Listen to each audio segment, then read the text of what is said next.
எழுதின சுவிசேஷம் 8வது அதிகாரத்தை திருப்பிக் கொள்வோம். 14லிருந்து 21 வசனம் வரைக்கும் யாரோ ஒரு வாசிக்கலாம். மார்க் 8வது அதிகாரம் 14லிருந்து 21 வசனம் வரைக்கும். சீசர்கள் அப்பங்களை கொண்டு வர மறந்து போனார்கள். படவிலே அவர்களிடத்தில் ஒரு அப்பம் மாத்திரம் இருந்தது. அவர் அவர்களை நோக்கி, நீங்கள் பரிசேயருடைய புளித்த மாவை குறித்தும் ஏரோதின் புளித்த மாவை குறித்தும் எச்சரிக்கையாய் இருங்கள் என்று கற்பித்தார். அதற்கு அவர்கள், நம்மிடத்தில் அப்பங்கள் இல்லாதபடியால் இப்படி சொல்லுகிறார் என்று தங்களுக்குள்ளே யோசனை பண்ணி கொண்டார்கள். இயேசு அதை அறிந்து அவர்களை நோக்கி, உங்களிடத்தில் அப்பங்கள் இல்லாதபடியினால் நீங்கள் யோசனை பண்ணுகிறதென்ன? இன்னும் சிந்தியாமலும் உணராமலும் இருக்கிறீர்களா? இன்னும் உங்கள் இருதயம் கடினமா இருக்கிறதா? உங்களுக்கு கண்கள் இருந்தும் காணாதிருக்கிறீர்களா? காதுகள் இருந்தும் கேளாதிருக்கிறீர்களா? நினைவு கூறாமல் இருக்கிறீர்களா? நான் 5 அப்பங்களை 5000 பேருக்கு பங்கிட்ட போது மீதியான துணிக்கைகளை எத்தனை கூடை நிறைய எடுத்தீர்கள் என்று கேட்டார். 12 என்றார்கள். நான் 7 அப்பங்களை 4000 பேருக்கு பங்கிட்ட போது மீதியான துணிக்கைகளை எத்தனை கூடை நிறைய எடுத்தீர்கள் என்று கேட்டார். 7 என்றார்கள். அப்படியானால் நீங்கள் உணராதிருக்கிறது எப்படி என்றார். ஆமென். ஓகே, இந்த புது வருஷத்துக்குள்ள கடந்து வந்த நம்மளுக்கு அநேக விதமான காரியங்களை வருடத்தின் கடைசி நாட்கள்ல 2025 வருடத்தின் கடைசி நாட்கள்ல ஒரு நன்றி கூட்டம் வைத்திருந்தோம். அந்த நன்றி கூட்டத்துல ஆண்டவர் நம் வாழ்வில் செய்த காரியங்கள், அற்புதமான காரியங்கள், அடையாளங்களாக இருக்கிற காரியங்களை குறித்து நாம் என்ன செய்தோம்? ஆண்டுடைய சமூகத்துல வந்து அவர் நாம் மகிமைக்கு என்று சாட்சி பகலான கிருபை கொடுத்தார். அநேக அற்புதங்கள், அடையாளங்கள் நம் வாழ்வில் செய்திருக்கிறார். எதையுமே அவர் என்ன செய்யல, முகாந்திரம் இல்லாமல் நம் வாழ்வில் அற்புதங்கள் அவர் செய்வது. எல்லா காரியத்திற்கும் அவர் ஒரு டீட்டெயிலான ஒரு நபர். டீட்டெயிலான நபர் என்னன்னா, அவர் தொடங்குற விஷயத்துல இருந்து கடைசி வரைக்கும் நம்மள ஒவ்வொரு சிச்சுவேஷனா பாக்குறது கிடையாது. நம்மள ஒரு முழு மனிதனாக இந்த வாழ்வின் துவக்கத்திலிருந்து கடைசி வரைக்கும் இந்த நபர் எப்படி வாழணும்ன்றத வைத்து பார்க்கிறார். ஹல்லேலூயா. ஒரு சூழ்நிலையில வைத்து ஒரு நபரை சோதித்து இவனுக்கு இப்படி கரெக்டா இருக்குமா, இவளுக்கு இது கரெக்டா இருக்குமான்னு சொல்லி நடத்துறவர் கிடையாது. துவக்கத்திலிருந்து கடைசி வரைக்கும் முழு பார்வையாக நம் வாழ்வை பார்த்து, இந்த இடத்துல இது சரியா இருக்கும், இந்த இடத்துல இந்த அற்புதம் சரியா இருக்கும், இந்த அடையாளம் சரியா இருக்கும், இந்த நடத்துதல் சரியா இருக்கும்னு சொல்லி நம்மளை நடத்தி வருகிறார். ஹல்லேலூயா. எந்த அற்புதத்திற்கும் ஆப்போசிட்டா இந்த இடத்துல தெரியாம பண்ணிட்டேன், இந்த இடத்துல அற்புதம் செய்யாம போயிட்டேன், இந்த இடத்துல இந்த அற்புதத்துக்கு பதிலா இந்த அற்புதம் செஞ்சுட்டேன், ஆக்சிடென்ட் ஆயிடுச்சு தம்பி, மகளே மகனேன்னு சொல்லி நம்மள ஒரு நாள் அவரு பார்க்கிறது கிடையாது. அவர் செய்யறதுல தெளிவாக செய்கிறார். எப்ப எதை செய்யணும்னு சொல்றதை நம்ம வாழ்வில் தெளிவாக செய்து வருகிறார். ஹல்லேலூயா, ஹல்லேலூயா. ஏன்னு சொல்லி பாத்தீங்கன்னா, அவர் நல்ல தேவனாக இருக்கிறார். நன்மைகளை கொடுப்பதற்கு அவர் தயாராக இருக்கிறார். ரோமர் 8:28 வாசிக்கலாமே. எல்லாம் தெரிஞ்ச வசனம், கொஞ்சம் வேகமா இருக்கலாம். ரோமர் 8:28.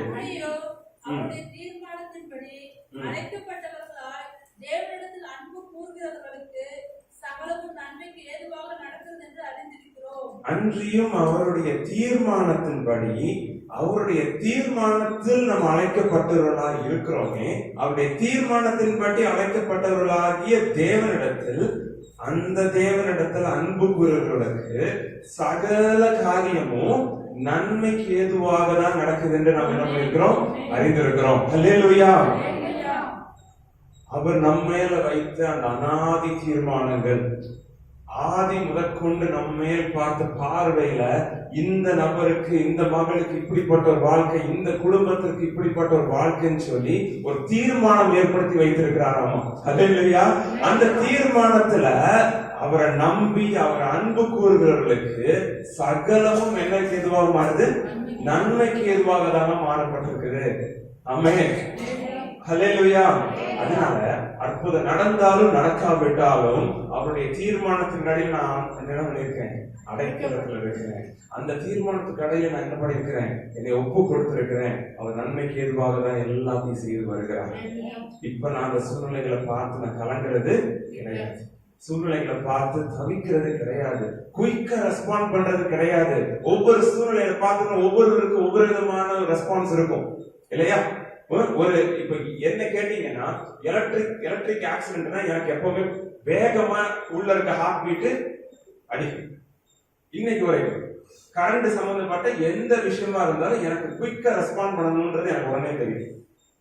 என்னது அதுக்கு இப்படி இருக்கக்கூடாது. அது என்ன சொல்றது, ஒரு விதமான பதட்டம், பயம்ன்றதுல அதுல தெளிவா இருக்கணும்ன்றதுல கொஞ்சம் மைண்ட் அப்படியே தெளிவா பிக்ஸ் ஆயிடுச்சு. கரண்ட் ஆக்சிடென்ட்னா என்ன பண்ணணும் என்ன பண்ணக்கூடாதுன்றது தெளிவா இருக்கும். இதே விஷயம் இன்னொருத்தருக்கு தீ விபத்து இல்ல மற்ற ஒரு சூழ்நிலைன்னா மற்ற இன்னொருத்தருக்கு அது என்னவா இருக்கும், இந்த தீயில இது கவனமா இருக்கணும், தீ விபத்துல கவனமா இருக்கணும், ஆக்சிடென்ட் இந்த மாதிரி காயத்துக்கு இந்த மாதிரி வேகமா செய்யணும். இப்படி குயிக்கா நம்ம ரெஸ்பாண்ட் பண்ணி பழகிட்டோம். எது மனிதர்களாக நம்ம கடந்து போற பாதைகள்னால ஒவ்வொரு விஷயமும் நம்மள கடந்து போகும்போது குயிக்கா ரெஸ்பாண்ட் பண்ணுவோம். என்ன செய்யறது, ஐயோ யார கூப்பிடுறது, யார்கிட்ட போய் பேசுறது, என்ன சொல்ல போறேன், எங்க போக போறேன், எங்க ஓட போறேன், இதுக்கு அதுவான்னு சொல்லி கணக்கு போடுகிற ஒரு மனிதர்களாக மாறி விடுகிறோம். அத்தகைய சூழ்நிலையில் இருக்கிறவர்கள் மத்தியில தான் இயேசு என்ன செய்கிறாரு, இந்த காரியங்களை கேட்கிற காரியம் ரொம்ப கடினமானதா இருக்கு இல்லையா? கேட்கிற காரியங்கள் எப்படி இருக்குது, உங்களுக்கு புரியலையா, உங்களுக்கு கேட்கலையா, யோசனை பண்ணுகிறது என்ன, இன்னும் சிந்தியாமல் இருக்கீங்களா, இன்னும் உணராமல் இருக்கீங்களா, உங்க இருதயம் இன்னும் உணராமலே இருக்குதாப்பா, என் கூடையே தானே இருக்கிறீங்க இல்லையா, என் கூடையே தானே, அந்த அன்புல தானே இருக்கிறீங்க, அந்த தீர்மானத்தின் நடிகை தானே உங்களை அழைத்திருக்கிறேன். இதை பார்த்ததுக்கு அப்புறமும் உங்க இருதயம் என்ன பண்ணிட்டு இருக்கு, கலங்கி போயிடுச்சா, சிந்திக்க மாட்டேங்குதா, உங்களுக்கு காது இருந்தும் கேட்க மாட்டேங்குதா, கண்ணு இருந்தும் பார்க்க மாட்டேங்குதா, நான் இருக்கிறத பார்க்க மாட்டேங்குதா, நான் நிற்கிறத பார்க்க மாட்டேங்குதா, நான் சொல்லுகிறத கேட்க மாட்டேங்குதான்னு சொல்லி இயேசுவானவர் அங்கலாய்க்கிறத பார்க்க முடியும். ஆமென். அந்த அங்கலாய்ப்பு யாருக்கு மேல வருது, பரிசேயன் சதுசேயன் யாரும் இல்லை, கூட இருக்கிற அந்த சீஷர்களை பார்த்து எப்ப உங்களுக்கு இது புரியலையான்னு சொல்லி அங்கலாய்க்கிறார்.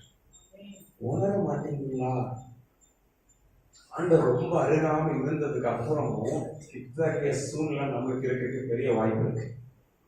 அவர் பக்கத்துலதான் இருக்காரு, கண்ணு முன்னாடிதான் நிக்கிறாரு, செய்யற காரியம் எல்லாம் அற்புதமா தான் இருக்கு, அடையாளமா தான் இருக்கு, எல்லாமே நல்லாதான் பண்ணிட்டு இருக்கிறாரு, நன்மைக்கு எதுவாக தான் மாற்றிட்டு இருக்கிறாரு. ஆனாலும் சீஷனாக இருக்கிற நான், அவருடைய பிள்ளையாக உட்கார்ந்து இருக்கிற நான், அவரை தேடுகிற நான் என்ன செய்கிறேன், உணராம இருக்கிறேன், பார்க்காம இருக்கிறேன், கேட்காம இருக்கிறேன், சிந்தியாம இருக்கிறேன், அறியாமல் இருக்கிறேன். ஆமென். எவ்வளவு வருத்தப்பட வேண்டிய விஷயம் இல்ல. அந்த கொஸ்டின்ஸ் அவர் ஷூட் பண்ணி பேசுறாரு. ஒரு கொஸ்டின் கேட்டுட்டு இப்ப பதில் சொல்லணும்னு சொல்லி அவர் வெயிட் பண்ணல. கொஸ்டின் கேட்டா பதில் சொல்லணும் இல்லையா, நல்லா இருக்கீங்களான்னு கேட்டா நல்லா இருக்கேன்னு சொல்றது பதில் மாதிரி. இப்ப அப்படி கேட்கல, கேள்வி கேட்டுட்டே இருக்கிறாரு. எனக்கு என்னப்பா, முழு சென்ஸ பாரு, உன்னை முழுசா பாரு, இருதயத்தை பாரு, உன் கண்ணை பாரு, உன் காதை பாரு, உன் சிந்தனையை பாருன்னு சொல்லி கேட்கிறாரு. அத்தகைய இடத்துல சீஷர்கள் எப்படி வந்தாங்கன்றத நம்ம இந்த காலை வேளையில தியானிக்க இருக்கிறோம். மறந்து விடுகிற காரியம், முதல் வசனம் எப்படி தொடங்குது பாருங்க, சீஷர்கள் அப்பங்களை கொண்டு வர மறந்து போனார்கள் தான் வசனம் தொடங்குது. சோ அதுக்கு முன்னாடி என்ன நடந்துச்சுன்னு சொல்லி நம்ம பின்னாடி பார்க்க போறோம். இப்பவே நீங்க எல்லாரும் பார்த்திருப்பீங்க என்ன நடக்குதுன்னு சொல்லி பாக்குறதுக்கு எனக்கு அட்லீஸ்ட் ரொம்ப இன்ட்ரெஸ்டிங்கா இருக்கும். என்ன திடீர்னு இவங்களுக்கு ஏன் மறந்து போனாங்க இல்லையா? சீஷர்களுக்கு 12 சீஷர்கள் இருக்காங்க. 12 சீஷர்ல கண்டிப்பா ஒரு 2-3 பேருக்கு ஒரு இன்சார்ஜ் இருக்கும். என்ன இன்சார்ஜ்? Food incharge. இன்னைக்கும் நம்ம வெளிநாட்டு கையில ஒரு மீட்டிங்னா என்ன சொல்லுவோம், இந்த டீம் ஃபுட் விளம்பரத்துக்கு அந்த டீம், அதை எடுத்து வைக்கிறதுக்கு அந்த டீம் இருக்கு இல்லையா? ஒரு பெண்கள் ஐக்கியத்துல, இந்த பிரிசில்லா பெண்கள் ஐக்கியத்துல நம்ம அநேக குழுக்களாக இதை இப்படி செய்யணும், இவங்க இதை செய்யணும், குழுக்கள்ல இவங்க இப்படி, இந்த விஷயத்துல இவங்க அப்படி சொல்லி பொறுப்புகளை கொடுக்குறோம். இயேசுவானவர் தேவனா இருக்கிறதுனால, முழுவதும் தேவனா இருக்கிறாரு, கர்த்தரா இருக்கிறாரு. அவரும் 12 பேருக்கு கண்டிப்பா அசைன் பண்ணிருப்பாரு. அதுல அட்லீஸ்ட் 2-3 பேர் ஃபுட் டிபார்ட்மெண்ட் வச்சிருப்பாரு. 2-3 பேர் தண்ணி கொண்டு வரணும், அவனுக்கு அதான் பொறுப்பு. இன்னும் 2-3 பேருக்கு போற வழியில காசு செலவு பண்றதுக்குள்ள கணக்கு வழக்கு பாக்குற ஒரு டீம் வச்சிருப்பாரு. குழுக்களை வச்சிருப்பாரு. சாப்பாடு கொண்டு போற டீம் கண்டிப்பா என்ன பண்ணிருக்கணும், கொண்டு வந்திருக்கணும்.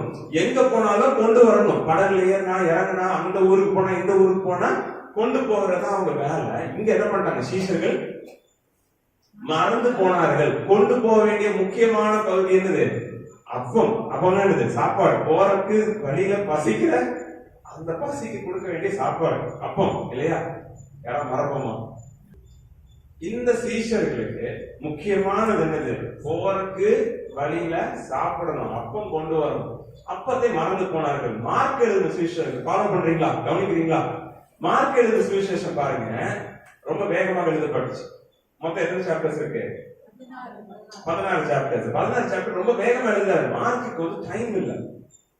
குயிக்கா ஒவ்வொரு இன்சிடென்ட்ஸும் சொல்லுவார். ஒவ்வொரு சம்பவங்களை சொல்ற ஒரு ஒரு எழுத்தர்னு சொல்லலாமா, ஒரு ஆத்தர். இவருக்கு இந்த டீடைல் கொடுக்கிறாரு. எதுக்கு? என்ன டீடைல் கொடுக்கிறாரு? சீஷர்கள் தாங்கள் கொண்டு வர வேண்டிய அந்த அப்பத்தை கொண்டு வர மறந்து போனார்கள். மறந்து போயாச்சுன்னா என்ன நடக்கும் அந்த இடத்துல? ஒரு விஷயம் மறக்கப்பட்டிருக்கு, எல்லாருமே நோக்கமா போயிற இடத்துல முக்கியமான ஒண்ணு மறந்தாச்சு, என்ன நடக்கும் அந்த இடத்துல? பதட்டம் இருக்கும். என்ன சொல்லுங்க? பிரச்சனை தொடங்கும், பதட்டம் கூடும், பிரச்சனை தொடங்கும், இன்னும் சண்டை தொடங்கும். ஆட்டோமேட்டிக்கா சண்டை தொடங்கும் இல்லையா? சண்டை, இந்த பதற்றம் தொடங்கி பிரச்சனை உருவாக்கிற இடத்துல கண்டிப்பா சண்டை உண்டாகும். சண்டையில எந்த மாதிரி வார்த்தை வரும், எப்படி வரும், அந்த இடத்துல எந்த மாதிரி கலக்கம் உண்டாகும், யார சொல்லுவா, கண்டிப்பா அந்த பிரச்சனை கூட்டிகிட்டே இருக்கும் இல்லையா? பிளேம் நடக்கும். பிளேம் நான் பண்ணுவாங்க. நீ தானே கொண்டு வரேன்னு சொல்லி நேற்று பேசணும், நீ என்ன பண்ண?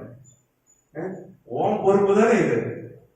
எனக்கு மீன் கொண்டு வர பொறுப்பு இல்ல, எனக்கு தண்ணி தூக்குற பொறுப்பு, நீ கொண்டு வர பொறுப்பு. நீ அப்பல இருந்து நீ அப்படிதான் வாய் பேச, நீ கொண்டு வர மாட்டேன் இல்லையா? சண்டை ஆட்டோமேட்டிக்கா ஸ்டில் ஆகிற இடம். மார்க்குக்கு அதை சொல்றதுக்கு டைம் இல்லை. அதனால என்ன பண்ணிட்டாரு? மறந்து போனாருன்னு சொல்லி ஒரே பாயிண்ட் சொல்லிட்டாரு. மறந்தா என்ன நடக்கும் நம்மளே யோசிக்கணும். சரியா? நம்மளே யோசிக்கிறதுக்கு கொடுத்துட்டாரு. மறந்தா என்ன நடக்கும்னு சொல்லி இல்லையா? நம்ம மறப்போமா மறக்க மாட்டோமா? ஜெபிக்க மறக்கிறது ஒரு விஷயம் தனியா வச்சுக்கோங்க. ஜெபிக்க மறக்கிறது, வசனத்தை தேடுறது, வசனத்தை வாசிக்கிறது மறக்கிறது, அந்த விஷயத்தை தனியா வச்சுப்போம். கடைசியா எதை மறந்தீங்க? யோசிச்சு பாருங்க. முக்கியமான ஒண்ணு மறந்தது எது இருக்குன்னு யோசிச்சு பாருங்க. முக்கியமான ஒரு காரியம். அதுக்காக தான் ரொம்ப நாளா யோசிச்சுட்டு இருக்கலாம். ஒருவேளை அந்த விஷயம் நிறைவேறதுக்காக தான் அநேகம் என்ன சொல்றது ஸ்ட்ரெஸ் எடுத்திருக்கீங்க, அதை மறந்துட்டீங்க. ஆயத்தப்பட்டிருப்பீங்க. ஆண்டவரை தமிழ்ல பேசுறதுக்கு ரொம்ப கொடுக்குறாருன்னு நினைக்கிறேன். சீக்கிரம் தமிழ்ல பேசுவோம். சோ மறக்கிறது இல்லையா, நம்மளுக்கு ரொம்ப நேச்சுரலா வர்ற விஷயம். சீக்கிரமா மறந்துடும். பெரிய ஒரு பிரச்சனை. மறக்கிறது தான் இருக்கிற பெரிய பிரச்சனை. ஆண்டவர் செய்த காரியங்களா இருக்கட்டும், அவர் நம்மளுக்கு சொன்ன காரியங்களா இருக்கட்டும், அவர் நம்ம நடத்தின விதங்களா இருக்கட்டும், அவரை குறித்த காரியங்களா இருக்கட்டும் இல்லையா, அவரை குறித்த அறிவு நிறைய நேரம் நம்மளை விட்டு மறந்து போயிருக்கு. மறக்கிறோம். பிராக்டிக்கலாவும் யோசித்தாலும் நிறைய மறக்கிறோம். ஒண்ணு மறந்தா என்ன நடக்கும்? ஹஸ்பண்ட் கூட தனியா போறீங்கன்னு வச்சுப்போம், கடைசி வரைக்கும் திரும்ப வீட்டுக்கு வர்ற வரைக்கும் அதுக்கான திட்டு ஒவ்வொரு இடத்துல இருக்கும். அந்த சாரம் இருக்கும் கடைசி வரைக்கும். ஹஸ்பண்டால சொல்றேன், நான் திட்டுவேன் அப்படிலாம் பண்றேன்னு சொல்ல, பட் கண்டிப்பா அந்த சாரம் இருக்கும். என்ன இருக்கும்? மறந்தனால இன்னைக்கு நான் என்ன பண்ணிருக்கேன், 20 கிலோமீட்டர் 50 கிலோமீட்டர் தாண்டி போய் அசிங்கப்பட்டு வந்திருக்கேன், இல்ல செய்ய முடியாம வந்திருக்கேன். எதனால? நீ மறந்துட்ட இல்லையா? அது அந்த மனசுல ஆறாம அப்படியே இருக்கும். அது திட்ட வாய்ப்பு கிடைக்கும் மேல திட்டத்துக்கு வாய்ப்பு கொடுத்துரும். சோ பிரச்சனையை கொடுக்கிற இடம் மறக்கிற காரியம். சோ இந்த சீஷர்கள் முக்கியமான ஒரு காரியத்தை மறந்து போகிறாங்க. இது இயேசுவையும் டிஸ்டர்ப் பண்ணியிருக்கும். அந்த கூட்டத்துல ஒரு கலகத்தை ஏற்படுத்தி இருக்கு, ஒரு பிரச்சனையை உருவாக்குற சூழ்நிலையா மாறி இருக்கு. இயேசுவானவரும் அந்த கூட்டத்துல ஒருவரா இருக்கிற இடத்துல அவருக்கு மறந்து போன அப்பம் அந்த இடத்துல இயேசு என்ன செய்யணும்? நான் ஒரு விஷயத்த கோட்டை விட்டுட்டேன், ஓகேங்களா, நான் ஒரு விஷயத்த மறந்துட்டேன், கோட்டை விட்டுட்டேன், செய்ய வேண்டியதை செய்யல. இப்ப என் கூட இயேசு என்னோட கூட இருக்கிறார். அவர் என்ன செய்யணும்? இப்போ அற்புதம் செய்யணும். உடனே அவர் என்ன செய்யணும்? அப்பமா என்னடா 5000 பேரை போஷிக்கிறோம், 4000 பேரை போஷிக்கிறோம், இந்த நம்மளுக்கு இருக்க இந்த 12 பேருக்கு தான் அப்போ பிரச்சனையே இல்லை, கவலையே படாத, அப்பத்தை குறித்து நான் டேக் கேர் பண்ணிக்கிறேன்னு இவர் சொல்லி இருக்கணும்னு சொல்லிதான் என்ன பண்ணிருப்பாங்க? எதிர்பார்த்திருப்பாங்க. இவர் அப்படிதான் ஒரு வார்த்தை சொல்ல போறாரு, என்னப்பா கவலைப்படாத, அப்ப தானே நீ தானே, ஐயோ நீ மத்தையை மறந்துடியா விட்டுருப்பாங்க. பேதுரு, நீ என் கூட இருக்கிறவன் மறந்துடுற விட்டுரு அப்படின்னு சொல்லியிருக்கலாம்னு சொல்லி எதிர்பார்த்திருப்பாங்க. ஆனா அவர் அப்படியே சொல்றாரு. 15ஆம் வசனத்தை வாசிக்கலாம். அவர் அவர்களை நோக்கி, நீங்கள் பரிசேயருடைய புளித்த மாவை குறித்தும் ஏரோதின் புளித்த மாவை குறித்தும் எச்சரிக்கையாயிருங்கள் என்று கற்பித்தார்.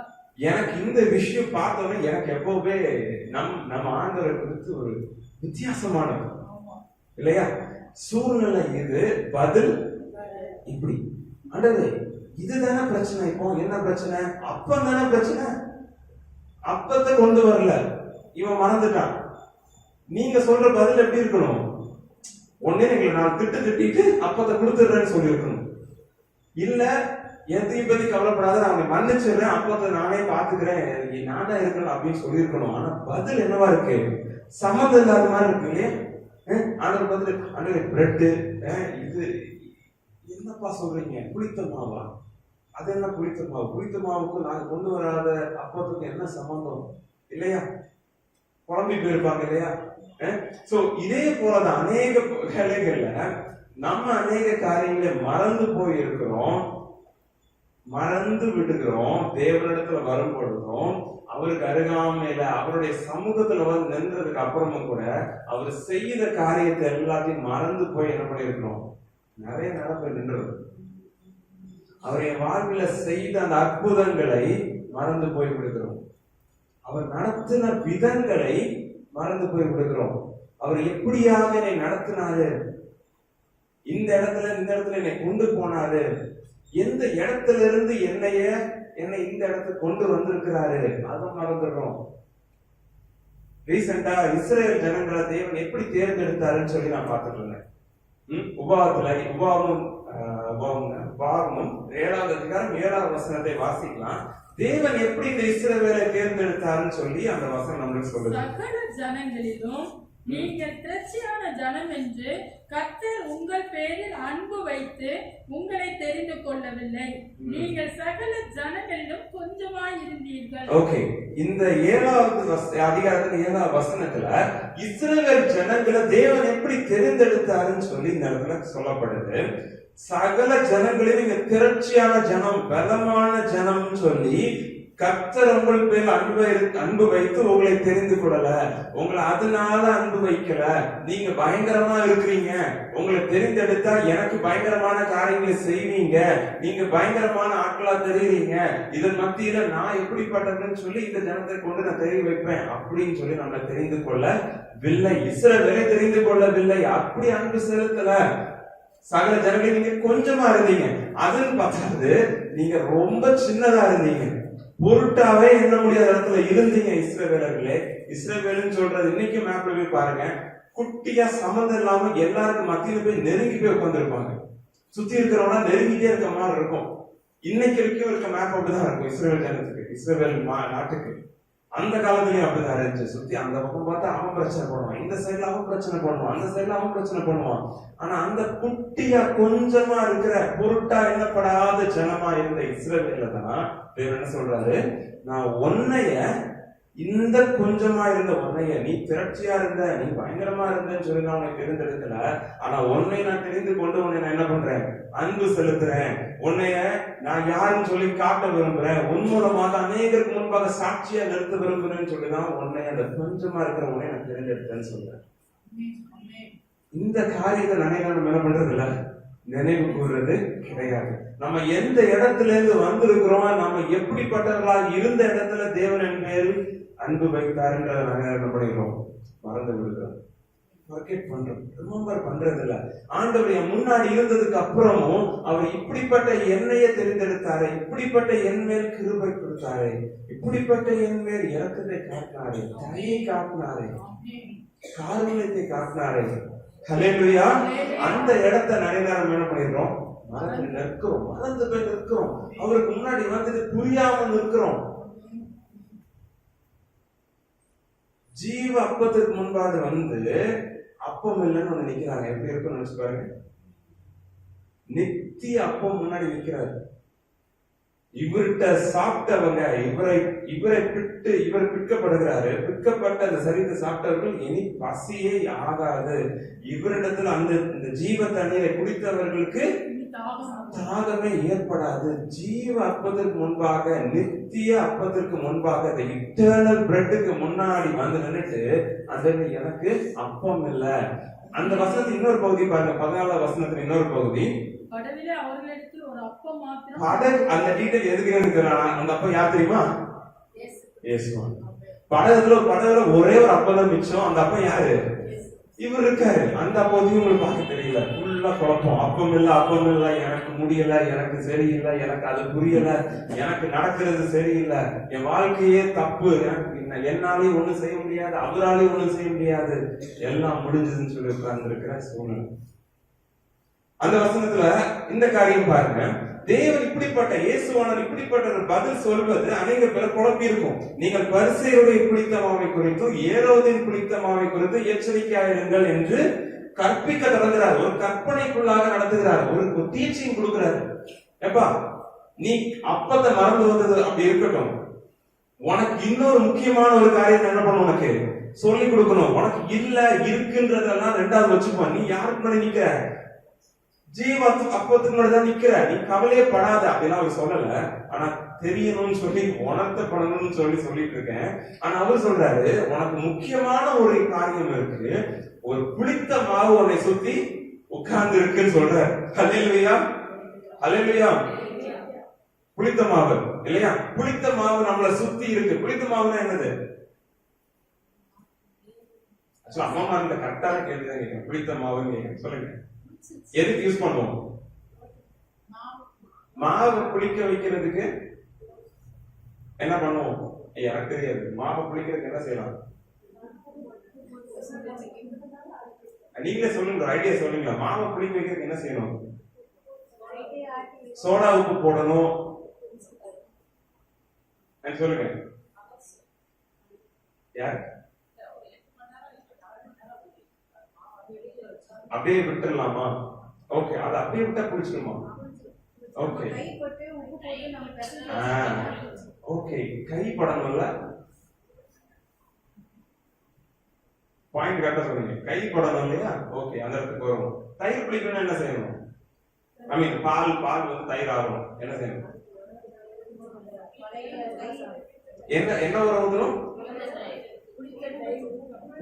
புளிச்ச தயிர் என்ன பண்ணணும்? ஒரு சின்ன ஒரு கரண்டி ஊத்தினா போதுமா? 1 லிட்டருக்கு தயிர் ஒரு கரண்டி, 2 கரண்டி ஊத்திக்கலாமா? புளிச்ச தயிர் என்ன பண்ணணும்? எடுத்து ஊத்தணும். பழைய தயிர் எடுத்து ஊத்தணும் இல்லையா? மாவுக்கு கை படணும்.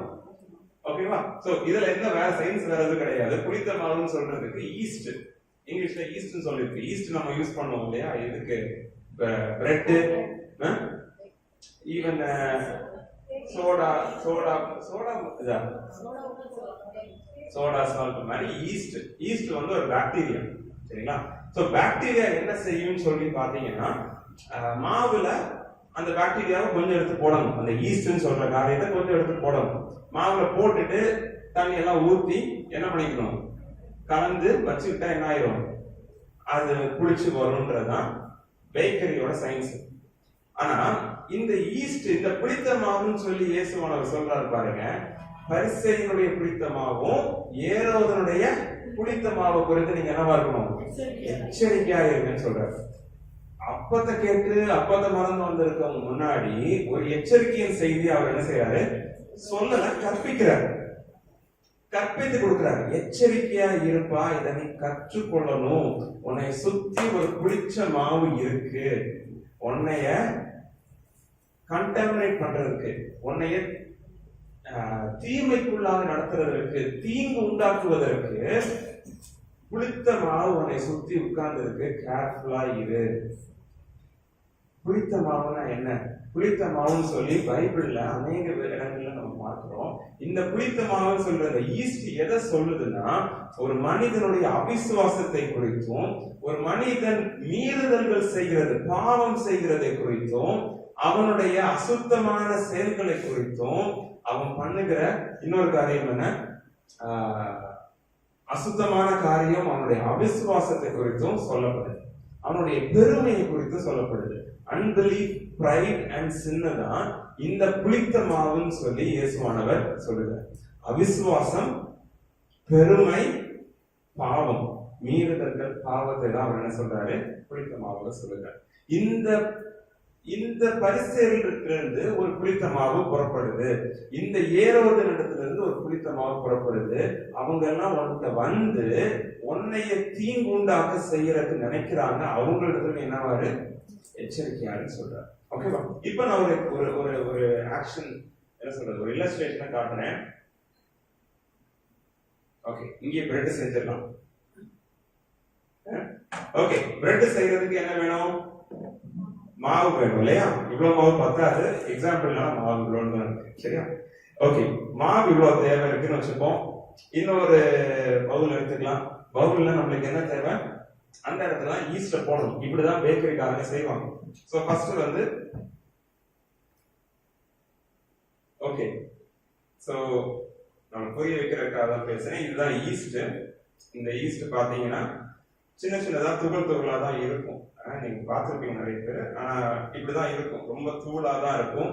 ஈஸியா கசகசா மாதிரி இருக்குமாமா, இருக்குது. ஸோ கசகசா மாதிரி இருக்குன்னு வச்சுக்கலாம். தூள் தூளா இருக்கும், கையில அப்படியே ஒட்டிக்கும். இது வந்து உயிரோட இருக்கு, சரியா? இது வந்து ஒரு பாக்டீரியா. ஸோ பாக்டீரியா வந்து என்ன செய்யணுமாமா, இந்த பேக்கரி செய்யற ஆளு என்ன பண்ணக்கூடாது, இந்த மாவுல நேரடியா கொண்டு போட மாட்டாரு. எதை, இந்த ஈஸ்ட என்ன செய்வாரு, முதல்ல இந்த இன்னொரு பவுல் எடுத்துப்பாரு. அந்த பவுல்ல அதை அப்படி கொஞ்சம் லைட்டா போட்டுட்டு அதுக்கப்புறம் என்ன செய்வாரு, தண்ணி எடுப்பாரு. தண்ணி எப்படிப்பட்ட தண்ணியா இருக்கணும்னா, இந்த மிதமான லூக் ஃபார்ம் தண்ணி, வெது வெதுப்பான தண்ணி, நல்ல சூடான தண்ணியாவும் இருக்கக்கூடாது, குளிரான தண்ணியாவும் ஜில்லான தண்ணியாவும் இருக்கக்கூடாது, சரிங்களா? நல்ல அந்த மிதமான தண்ணி. நீ குடிக்கிற உணர்வை மட்டும் யோசித்துக்கோங்க. கரெக்டான சூட்ல இருக்கிற தண்ணி, சரியா?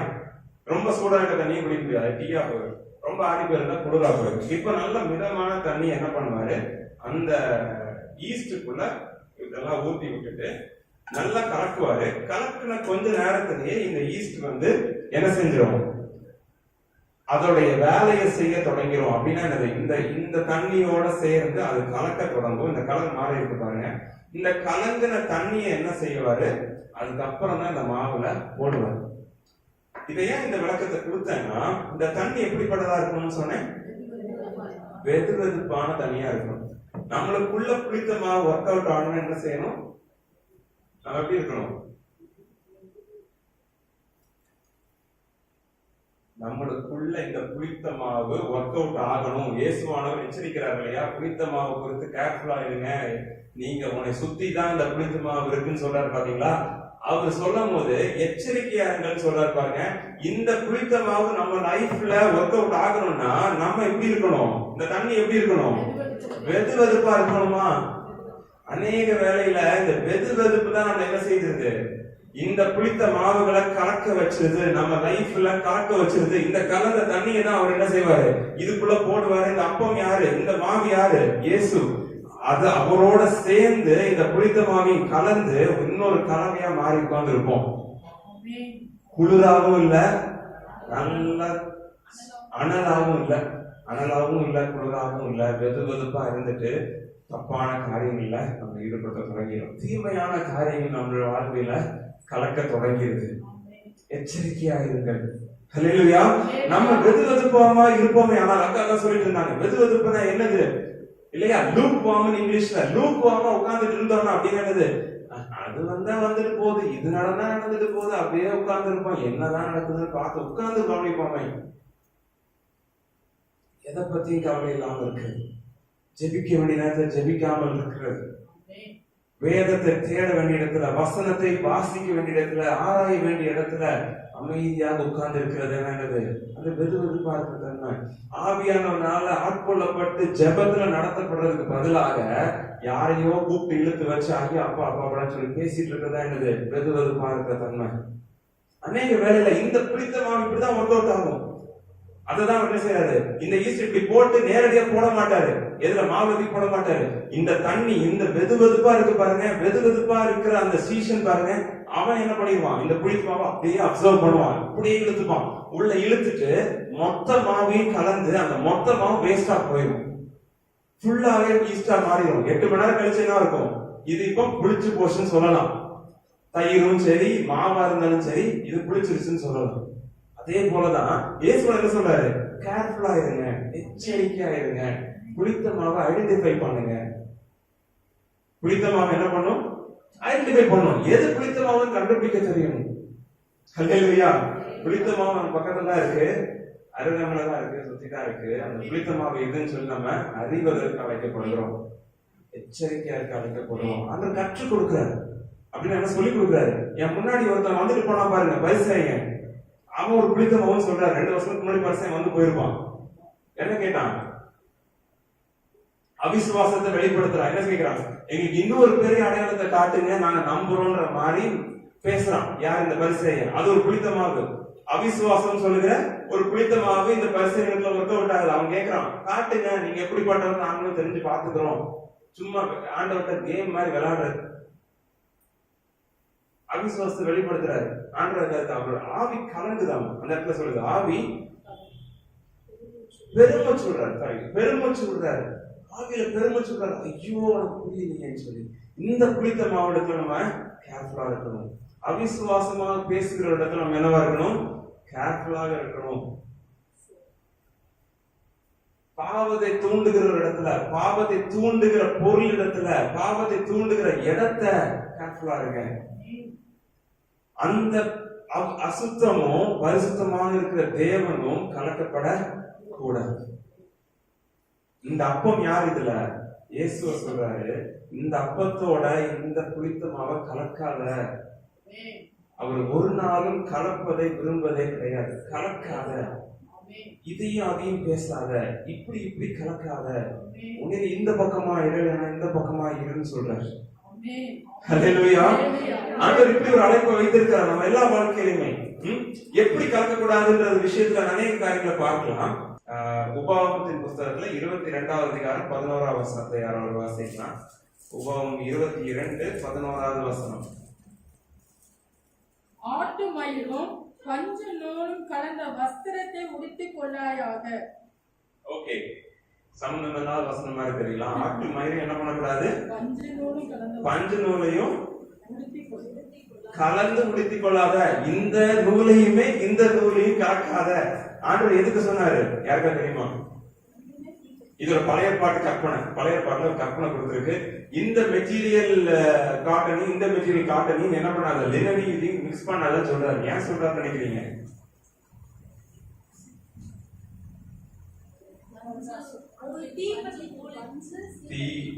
ஓகே, தீபத்தைக்கோ அனிதம் சொல்லுங்க. ஓகே ஓகே, அப்படி வரி குளிர்காலம். ஓகே ஓகே, இருக்கலாம்.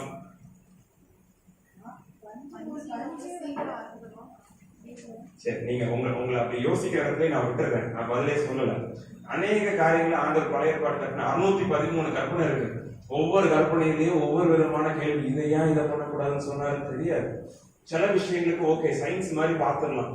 இப்ப நீங்க சொல்ற மாதிரி சயின்ஸ் மாதிரி பார்க்கலாம், இப்படியா இருக்குமான்னு சொல்லி. ஆனா ஆண்டவர் ஒரு விஷயத்துல தெளிவா இருக்கிறாரு. தேவையில்லாதோட இன்னொரு தேவையில்லாத விஷயத்த தேவையான விஷயத்தோட கலந்துடாதீங்க.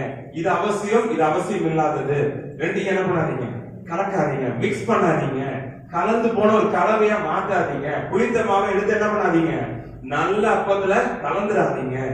நான் இருக்கிறேன் அதுல என்ன பண்ணாதீங்க, இத யூஸ் பண்ணாதீங்க, இத கலக்காதீங்க. நான் இருக்கிறேன், அப்பம் நான் இருக்கிறேன். படகுல ஒரே ஒரு அப்பம் இருக்கா, அந்த அப்பம் நானா இருக்குன்னா போதுமே. ஹல்லேலூயா. அதனால என்ன பண்ணாதீங்க, கலக்காதீங்கன்றாரு. நான் இதுக்கு பதில் சொல்லல. இப்போ உபவாசத்துல இருக்க வசனத்தை நீங்களே யோசிங்க. நிறைய பேர் ஆன்சர்லாம் எழுதுறவங்க, உங்களுக்கு ஆன்சர்ஸ் நான் இப்ப சொல்ல விரும்பல. ஓகே, இந்த இடத்துல புளித்தமாவை கலக்காதன்னு சொல்றது யார் சொல்றா? முழுமையும் தேவனா இருக்கிற கர்த்தர். இயேசுவானவர் யாரு? முழுமையும் தேவனா இருக்கிறார், முழுமையும் கர்த்தராக இருக்கிறார். அவருக்குள்ள ஒரு சின்ன சின்ன துகள் எதுவும் கிடையாது. மனுஷன் மாதிரி சிந்திக்கிற ஒரு துகள் கிடையாது. நம்ம யாரா இருக்கிறோம்? முழுமையும் மனுஷனாக இருக்கிறோம். முழுமையும் மனுஷனாக சிந்திப்போம், மனுஷனை போலவே நடப்போம், மனுஷனை போலவே தீர்மானிப்போம். கரெக்டா? மனுஷன் எப்படி கால்குலேட் பண்ணி நடப்பான் தெரியுமா? இவன் எப்படி, இவன் அப்படி, அதுக்கேற்ற மாதிரி இவனை வச்சுக்கணும், அதுக்கேற்ற மாதிரி இவ்வளவு வச்சுக்கணும், நம்மளுக்கு இப்ப நடத்திருக்கா அதுக்கேற்ற இவனை வச்சுக்கணும், அப்படியே நடப்பான் இல்லையா? மனுஷன் அப்படிதான் சிந்திப்பான். மனுஷன் மாதிரி இருக்கிற ஏன்ட்ட இப்படி தீமை யோசிக்கிற மனுஷன், பாவத்துல விழுந்திருக்கிற மனுஷன், சாபத்துல உட்கார்ந்து இருக்கிற மனுஷன் நான், தினந்தோறும் பாவத்தோடு உரசி நடக்கிற இந்த பாவி நான், இந்த மனுஷன் நான். இந்த தேவன், முழுமையும் தேவனா இருக்கிற இயேசு என்ன சொல்றாரு? இந்த வார்த்தைகளை சொல்றாரு. அப்பத்தை குறித்து கொஞ்சம் யோசிக்கலாம், பின்னாடி வருவோம்னு சொல்லிட்டு. இப்ப நீங்க புளித்த மாவு குறித்து நீ கேர்ஃபுல்லாக இரு, புளித்த மாவு குறித்து யோசி, எச்சரிக்கையாயிடு அப்படின்னு சொல்கிறார். இதை கேட்டு நிறைய நேரத்தில் நமக்கு என்னவா இருக்கும்? இதை கேட்டு இதை நான் கீழ்ப்படிவது ரொம்ப கடினம், ரொம்ப கடினம். யோசித்து பாருங்க, இதை யோசிக்க வேண்டிய இடத்துல இதை யோசிக்க சொன்னா எப்படி யோசிக்க முடியும்?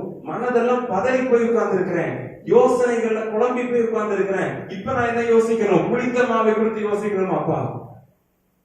ஆனா முழுமையும் கர்த்தராக, எல்லாம் அறிந்தவராக, நான் என்ன செய்கிறேன், எங்க போகணும், எங்க போகிறேன்றதை அறிந்தவராக அவர் சொல்றாரு, இதை நீ யோசிக்கணும், இப்போ நீ யோசிக்கணும், இப்ப நீ சிந்திக்கணும், இப்ப நீ உன்னை மாற்றிக்கொள்ளணும்னு சொல்லி ஆண்டவர் வைக்கிறார். ஆண்டவர் செய்த அற்புதங்களா இருக்கட்டும், உங்களுக்கு பேசின காரியங்களா இருக்கட்டும், ஒவ்வொன்றிலுமே ஒரு முகாந்திரத்தை வைத்திருக்கிறார், நோக்கங்களை வைத்திருக்கிறார், இதற்கென்று ஒரு அர்த்தத்தை வைத்திருக்கிறார். அந்த அர்த்தத்தை புரிந்து கொள்வதற்கு சீஷர்களை தேவன் என்ன பண்றாரு? அழைக்கிறார். இதற்காக தான் இந்த அற்புதம் எல்லாம். பாரு, சுத்தி பாரு, கண்ணை திறந்து பாரு, உன் வீட்டை பாரு, உன் சூழ்நிலைகளை பாரு, உன்னை பாரு, உன்னை எப்படி நடத்தி இருக்கிறன்றத பாரு, உன் அற்புதங்கள் எப்படிப்பட்டதா இருக்குதுன்னு சொல்லி. ஒவ்வொருத்தருடைய அற்புதம் வித்தியாசமானதுங்க. உங்களுக்கு நடக்கிற அற்புதமும் எனக்கு நடக்கிற அற்புதம் ஒரே மாதிரி இருக்கிறது இல்ல. அது ஒரே மாதிரி பார்க்கறதுக்கு தெரிஞ்சாலும் கூட, என்னது, அவருக்கும் சுகமாச்சு எனக்கும் சுகமாச்சுன்னு சொன்னாலும் கூட, அந்த சுகத்தின் அற்புதம், அந்த அர்த்தம் உங்களுக்கு வேற விதமாக இருக்கும், எனக்கு வேற விதமாக இருக்கும். அவர் யாருன்னு எனக்கு அதை சொல்லி கொடுத்துட்டே இருக்கும், உங்களுக்கு அந்த அற்புதம் அவர் யாருன்னு சொல்லி கொடுத்துட்டே இருக்கும். ஹல்லேலூயா. அதை அறிந்து கொள்வதுதான் என்னது? சீஷனுடைய கடமை. அந்த காது தான் கேட்காம இருக்குது, அந்த கண்ணு தான் பார்க்காம இருக்குது, உணராம இருக்குது. அடையாளத்தை ஏதோ ஒரு அற்புதமாக அதைதான் பரிசைன்னு சொல்றான். இன்னொரு அடையாளத்தை காட்டுங்க. இப்பதான் 4000 பேருக்கு அடையாளத்தை காட்டிட்டு வந்தாரு. 8வது துவக்கத்துல 4000 பேரு போஸ்ட் வர்றாரு. வந்து முடிஞ்ச அடுத்த செகண்ட்ல என்ன செய்யறாரு? இன்னொரு இடத்தை காட்டுங்க, இன்னொரு காட்டுங்க. அற்புதத்தை கேட்டுட்டு இருப்போமே, இல்ல, அற்புதங்களுக்கு ஒரு அர்த்தம் இருக்குது. அந்த அர்த்தம் எதுவா இருக்குது? அவர் யாருன்னு நம்மளுக்கு போதித்து கொடுத்தே இருக்குது. அந்த படகுல ஏறினதுக்கு அப்புறம் ஒரே அப்பம் இருந்தாலும் நான் கலங்காமல் இருப்பேன், நான் திகையாமல் இருப்பேன். அவை படகில் இருக்கிறார். காணொரு கல்யாணத்துல பாருங்க, அந்த கல்யாணத்துல என்ன வற்றி போச்சு? திராட்சரசம் வற்றி போச்சு. திராட்சரசம் இல்லாததான் இருக்கிற பெரிய பிரச்சனை. அந்த இடத்துல திருமண வீட்டுல என்ன பிரச்சனை? எல்லாருக்கும் சாப்பாடு கொடுத்து அனுப்பணும். நிறைய பேர் வீட்டுல கல்யாணத்தை நடத்தி இருக்கீங்க, நடத்த போகிறீங்க, இந்த இடத்துல இருப்பீங்க இல்லையா? இருக்கிறதுல பெரிய கஷ்டம் வரி என்ன தெரியுமா? 500 பேர் கூப்பிட்டுருக்கோம், இல்ல 50 பேரை கூப்பிட்டுருக்கோம், 100 பேர் கூப்பிட்டுருக்கோம். எல்லாரும் வந்துருவாங்களா? இல்ல எத்தனை பேர் வருவாங்க ஒரு வீட்டுல?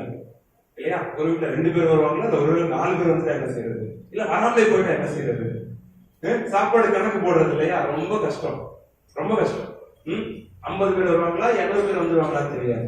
சாப்பாடு எல்லாருக்குமே போதுமானதா இருக்கணும். வீட்டுக்கு வந்தவங்களுக்கு நல்ல உபசரிப்பு தேவை. அதே போல காணவர் கல்யாணத்துல என்ன தேவை? எல்லாருக்குமே திராட்சரசம் போய் சேரணும். அந்த துவக்கத்துல இருந்து கடைசி வரைக்கும் திராட்சரசம் அவசிய தேவை. தேவை இருக்கிற இடத்துல இயேசுவானவர் அழைக்கப்படுறாரு அந்த கல்யாணத்துக்கு இல்லையா? இயேசுவானவர் அழைக்கப்படுறாரு. அழைத்த இடத்துல அவர் இருக்கிறாரு. ரொம்ப நல்லா செய்தது. அழைத்த இடத்துல அவரு வந்துட்டாரு. அவரோட கூட கூட்டமான சீசன் வந்துட்டாங்க. மரியாள் பாக்குறாங்க, திராட்சரசம் இல்லப்பா, என்ன பண்றதுன்னு தெரியாது. அதுக்கு அவர் என்ன சொல்லுவாரு? அவருக்கு என்ன சொல்லுவாரு? என் வேலை இன்னும் வரவில்லை, என் வேலை வரவில்லை. என்ன ஒரு பதிலுங்க? எனக்கு திராட்சரசம் இல்லப்பா, எனக்கு முன்னாடி அசைக்கப்பட்டு நின்று இருக்கேன். எங்க கல்யாண வீட்டுல நின்று இருக்கேன். கல்யாண வீட்டுல எல்லாருமே சாப்பாடு போய் சேரணும், திராட்சரசம் போய் சேரணும். ஆண்டவரே, இப்ப என்ன வேலை வரல? இது வேலை இல்லையா? இது வேலையா தெரியல ஆண்டவரேன்னு சொல்ற மாதிரி எல்லாரும் பார்த்திருப்பாங்கல்ல. என்ன வேலையை பத்தி பேசிட்டு இருக்கிறாரு? எதை குறித்து சிந்திக்கிறாரு? அவருடைய சிந்தனை எப்படிப்பட்டதாக மாறிட்டு இருக்கு அந்த இடத்துல? அவர் எதை சொன்னார்? எந்த வேலையை குறித்தாரு? அந்த திராட்சை ரசம் அவருடைய ரத்தத்தை குறித்தது. அவர் தெளிவாக சொல்றாரு, ஒரு நாள் வரும் இந்த ரத்தத்திற்கு பஞ்சமே இல்லாதபடி தன்னுடைய ரத்தம் சிந்தப்படும் சொல்லி ஒரு அடையாளமாக தான் என்ன செய்தாரு, அந்த காணவர் கல்யாணத்துல அனுபவத்தை செய்தார். நிரம்ப நிரம்ப நிரம்ப என்னுடைய ரத்தம் இந்த ஜனங்களுக்காக சிந்தப்பட போகுது, அதற்கு வற்றவே வற்றாது, இந்த திராட்சை ரசம் வற்ற மாதிரி வற்றாதுன்னு சொல்ற அடையாளத்தை அந்த இடத்துல காட்டுறாரு. அற்புதம் செய்ய வேண்டிய இடத்துல அவர் தாமதிக்கிறார், ஆனால் அடையாளங்கள் செய்ய வேண்டிய இடத்துல தாமதிக்கிறார், ஆனால் அவருடைய தெய்வீக சித்தங்கள் அதுல நிறைவேற போகுதுன்னு அர்த்தம். அல்லேலூயா. அவருடைய தெய்வீக காரியங்கள் அந்த இடத்துல நடக்க போகுது, அவருடைய தீர்மானங்கள் நடக்க போகுது. நன்மைக்கு ஏதுவான காரியங்களை அவர் வணைந்து கொண்டிருக்கிறார், செய்து கொண்டிருக்கிறாரு, உருவாக்கி கொண்டிருக்கிறாரு. அல்லேலூயா. அதனால அவர் இப்ப என்ன சொல்றாருன்றதை நான் கேட்கணும். அதுதான் இந்த மாதிரி என்ன சொல்றாரு, அவர் என்ன சொல்ற செய்யுங்க பார்த்துட்டு போயிட்டார். அவர் என்ன சொல்றாரோ நான் என்ன செய்யணும், செய்யணும். இப்ப அவங்க உணராம இருக்கிற காரியங்கள் என்னன்னு சொல்லி நம்ம பார்க்க இருக்கிறோம். ஆண்டவர் வந்து தன்னுடைய இந்த சத்தியத்தை, புளித்த மாவுன்னு சொல்ற சத்தியத்தை வெளிப்படுத்துறார், சீசர்களுக்கு காட்டுறாரு. நீ புளித்த மாவை குறித்து எச்சரிக்கையா இருப்பான்னு சொல்லி கற்பிக்கிறார், சொல்லிட்டே இருக்கிறார். இந்த புளித்த மாவு, இவன் இப்படி வருவான், இவன் இப்படி வருவான், இவன் இப்படி வருவா, இவங்க எல்லாம் வரும்போது நீ கேர்ஃபுல்லா இருந்து சொல்லி கொடுக்குறாரு. இப்போ கேர்ஃபுல்லா சொல்லி கொடுத்ததுக்கு அப்புறமா அவர் என்ன செய்யறாரு, ஓகே உன் வருத்தம் எனக்கு புரியுது, உன் சஞ்சலம் எனக்கு புரியுது, உன் சூழ்நிலை எனக்கு புரியுது, நான் உனக்கு என்ன சொல்லணுமோ செய்யணுமோ நான் செய்ய போறேன்னு சொல்லி அவனுக்கு தேவையான அந்த அப்பத்தையும் அவர் என்ன செய்யறாரு, காட்ட விரும்புறாரு. அந்த காரியத்தை பார்க்கலாமே. அடுத்த இந்த காரியத்தை பார்க்கும்போது மார்க் 6, 7, 8 பார்த்தீங்கன்னா, மார்க் 7ஆம் அதிகாரம் 8ஆவது அதிகாரம் 6ஆவது அதிகாரம் 7ஆவது அதிகாரம் 8ஆவது அதிகாரம் பார்க்கும்போது 6ஆவது அதிகாரத்துல ஒரு சம்பவம் நடக்குது. 6ஆவது அதிகாரத்துல 33வது வசனத்திலிருந்து நம்ம பார்க்கும்போது, வாசிக்க வேண்டாம், இப்போ 33ல இருந்து 44வது வசனம் வரைக்கும் நீங்க பார்க்கும்போது ஒரு அற்புதம் நடக்குது இல்லையா. 5000 பேருக்கு அவர் என்ன செய்யறாரு, 5000 பேருக்கு என்ன செய்யறாரு, போதனை பெறார். பெரிய ஒரு கூட்டத்திற்கு இந்த ஒரு பெரிய அற்புதமான காரியம், அடையாளமான காரியம், எல்லாரும் வாயை புழக்க வைக்கிற காரியம். 5000 பேருக்கு சாப்பாடு இருந்தது என்னது, 5 அப்பமும் 2 மீனும். அதை வச்சுட்டு 5000 பேருக்கு இந்த அடையாளம். இன்னொரு அதிகாரம் தாண்டி 8ஆவது அதிகாரத்துல பாருங்க, 8ஆவது அதிகாரத்துல 1ல இருந்து 10 அந்த வசனங்கள் இன்னொரு அற்புதத்தை சொல்லுது. அதே இந்த அற்புதம் 7 அப்பத்தையும் கொஞ்சம் மீனி வச்சு எத்தனை ஆயிரம் பேரு, 4000 பேர். இந்த 2 அற்புதத்தையும் உடனே பண்றாரு. ஏன் அந்த ஒரு அற்புதத்தை இன்னொரு பேர் உடனே பண்றாரு, எனக்கு கேள்வி எப்பவுமே இருந்துச்சு. எதனால இருக்குன்னு நினைக்கிறீங்க? ஒரு அற்புதத்தை பண்ணிட்டு ஒரே மாதிரிதான் அற்புதம், அது 5000 பேர், இது 4000 பேர். 5000 பேருக்கு கிட்டத்தட்ட 15000 பேர் இருப்பாங்க இல்லையா. கொஞ்ச நாள்ல இன்னொன்னு செய்யறாரு. அதுவும் மார்க் எழுதுற சுவிசேஷத்துல, மார்க் ரொம்ப பிஸியா எழுதுறாரு, வேகமா எழுதுறாரு. அவருடைய புக்ல என்ன பண்ணிருக்காரு, 2யுமே காட்டுறாரு. சொல்ல போனா எல்லா சுவிசேஷங்களிலும் குறிப்பிடப்பட்ட சம்பவங்கள் இது. மறுபடியும் அப்பா தேடி வந்திருக்காங்க, மறுபடியும் கொடுத்துட்டாரு. ஓகே, ஆனா ஒரே மாதிரி இருக்குல்ல அற்புதம். உங்க வேலை நேரத்துல அதே மாதிரி தான் கேட்கிறாரு, அவன் கொண்டு வரான், அதே அற்புதத்தை செய்யறாரு. எதனால நினைக்கிறீங்க? விசுவாசத்தை பலப்படுத்தணும்னு செய்திருப்பாரு நிச்சயமாக, அற்புதம் தேடி வந்திருப்பாங்க நிச்சயமாக. ஆனா இன்னொரு காரியத்தை அங்க சொல்றாரு, ஒரு தடவை அற்புதம் செஞ்சா அவர் மறுபடியும் செய்ய அவர் வல்லவராக இருக்கிறார். அல்லேலூயா. ஒரு தடவை செஞ்சுட்டு என் வாழ்க்கையில ஒரு அற்புதம் செஞ்சுட்டு இன்னொரு அற்புதம் செய்யறதுக்கு அவர் கூடாத காரியம் இல்ல, அவருக்கு கூடுமான காரியமாக இருக்கு. அவரால் செய்யக்கூடாத காரியம் ஒன்றும் இல்ல, மறுபடியும் செய்கிறார், தெளிவுபடுத்துறாரு. உன்னை ஒரு முறை நான் சுகமாக்குறேன், நான் மறுபடியும் சுகமாக்குவேன். உன்னை ஒரு முறை தொட்டேன்னா நான் மறுபடியும் என்ன பண்ணுவேன், தொடுவேன். உன்னை மறுபடியும் உயிர்ப்பிப்பேன். அல்லேலூயா. மறுபடியும் வேர் பெற செய்வேன். இது அவருடைய வாக்கு தத்துவம், அவருடைய சித்தம். இது மறுபடியும் செய்வது. ஏதோ ஒரு தடவை செஞ்சுட்டு ஏதோ ஒரு மேஜிக் காட்டி இன்னொரு தடவை செய்ய முடியாது போனவர் கிடையாது. இன்னொரு காரியம் பாருங்க, இந்த இடத்துல இயேசுவானவர் மன துருகிறதை குறித்து பார்க்கலாம். மார்க் 6:34 வசனத்தை வாசிக்கலாம்.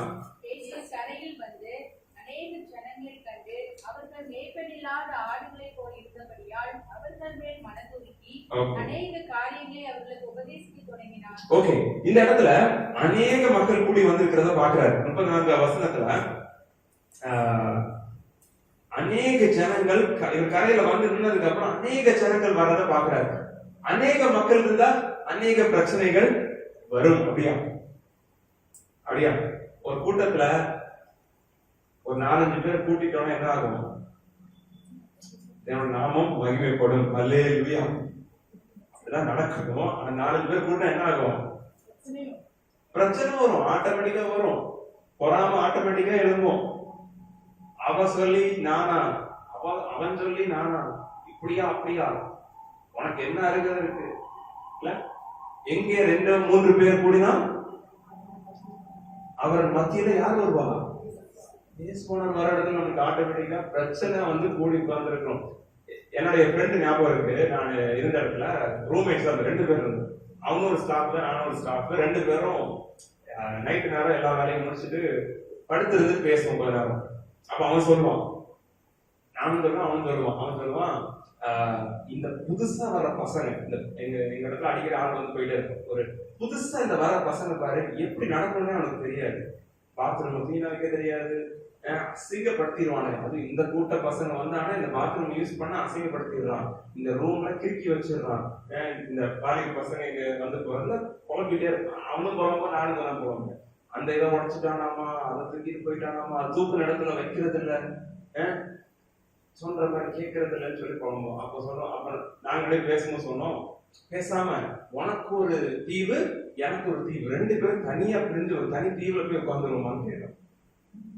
நீ தனியா போய் ஒரு தீவுல போய் உட்காந்துக்கோ, மக்கள் நடமாட்டமே இருக்காது, யாரும் வந்து கேட்க மாட்டாங்க. நான் ஒரு தனி தீவை வாங்கி தனியா நான் போயிடுறேன், எனக்கு யாரும் வர மாட்டாங்க அப்படின்னு சொல்லி சும்மா விளையாட்டு பேசிட்டு இருந்தோம். ஆனா தனி தீவுக்கு போனாலும் அங்க யார் இருப்பா? நான் இருப்பேன். அந்த பிரச்சனை யாரு? நான் பிரச்சனை. யோனா மாதிரி குழம்பு தொடங்கிடுவேன், ஆட்டோமேட்டிக்கா குழம்புவேன். எனக்கு இந்த மரம் சரியில்லை, அந்த மரம் சரியில்லை, பிரச்சனை எல்லா இடத்துலயும் சுத்தி வந்துட்டே இருக்கும். ஆனா இந்த பிரச்சனைகள் மத்தியில ஒருவருக்கு மனதுருக்கம் ஏற்படுது, தயை காட்ட சத்தம் கொடுக்கிறார். ஐயோ, இந்த ஜனங்களுக்கு ஏதோ ஒரு தேவை இருக்கு, ஏதோ ஒரு சூழ்நிலையில மாற்றம் தேவை இருக்கு, இவங்க ஸ்ட்ரெஸ்ஸோட வந்திருக்கிறாங்க, தேவையோட வந்திருக்கிறாங்க, இவங்களுக்கு ஏதோ ஒண்ணு செய்யணும்னு சொல்லி அவர் என்ன செய்யறாரு? மனதுருக்கிறார். இன்னொரு அதே வசனத்தை 8வது அதிகாரத்து 2வது வசனம் வாசிங்க. ஜனங்களுக்காக பரிதபிக்கிறேன், இவர்கள் இப்பொழுது என்னிடத்தில் தங்கி இருந்த 3 நாளாய் சாப்பிட ஒன்றுமில்லாதிருக்கிறார்கள். ஓகே, ஜனங்களுக்காக நான் பரிதபிக்கிறேன், இவர்கள் இப்பொழுது என்னிடத்தில் தங்கி இருந்த 3 நாளும் அவங்க சாப்பிடாம இருக்காங்க. 3 நாள் கேட்டு செய்தி கேட்டு பசியே ஏற்படல. ஹல்லேலூயா. எப்படிப்பட்ட செய்தி பாருங்களேன், என்ன பேசிட்டு இருந்து பாருங்க. 3 நாள் செய்தி, தொடர்ந்து செய்தி, தொடர்ந்து சத்தியங்கள், தொடர்ந்து தேவனுடைய வார்த்தைகள் கேட்டு கேட்க பசியே வரமாட்டேங்குது. நம்ம யோசிச்சு பாருங்க, எவ்வளவு நாள் செய்தி கேட்டு இருந்தா எவ்வளவு நேரத்துல பசிக்கும்னு சொல்லி அந்த சைடு வயிறு ஆட்டோமேட்டிக்கா என்ன பண்ணும்? ஏய் எந்திரிடா, பசிக்கிறா அவனுக்கு, ஒருடா. 3 நாளுங்க, 3 நாள் உட்கார்ந்து இருந்து செய்தி கேட்டு கேட்டு கேட்டு பசியும் மறந்து உட்கார்ந்து இருக்கிறாங்க. ஆனா அந்த மக்கள் மேல என்ன பண்றாரு இயேசு? தேவன் என்ன செய்யறாரு? பரிதபிக்கிறார், கம்பேஷன் காட்டுறாரு. இவங்களுக்கு ஏதோ ஒரு விஷயம் நடக்கணும்னு சொல்றதுல ஒரு ஒரு கம்பேஷன் ஏற்படுது. இவங்களுக்கு ஏதோ ஒண்ணு தேவைப்படுது, இவங்களுக்கு ஏதோ ஒண்ணு கொடுங்க. அப்ப என்ன செய்யறாரு? சுத்தி இருக்கிறவங்க பாக்குறாரு, இந்த சீஷர்கள் என்ன செய்வாங்கன்னு சொல்லி பார்க்கும்போது சீஷர்களுக்கு எல்லா இடத்துலயுமே இயேசுவை போல பரிதபிப்பும் இல்ல தயவும் ஏற்படுற இடத்துல இந்த சீஷர்கள் மத்தியில கேள்விகள் வருது. சீஷர்களுக்கு தவறான கேள்விகள் வருது. சுத்தி இருக்கிற தேவைகள் பார்த்து இல்ல கஷ்டங்களை பார்த்து என்ன செய்யணும்? அப்பம், இந்த ஜீவ அப்பம் என்னோடு கூட இருக்கிற இது அற்புத அடையாளங்கள் செய்வாரு, இவர் என் மத்தியில் இருக்கும்போது எதை குறித்து நான் கவலைப்படக்கூடாதுன்னு சொல்ற இடத்துல இல்லாம இந்த சீஷர்களுக்கு தவறான கேள்விகள் கேட்கிறாங்க. என்ன கேள்விகள் கேட்கிறாங்கன்னு பாருங்க. 6வது அதிகாரத்தில் 37வது வசனத்தை வாசிக்கலாம். அவர் அவர்களை நோக்கி, நீங்களே அவர்களுக்கு போஜனம் கொடுங்கள் என்றார்.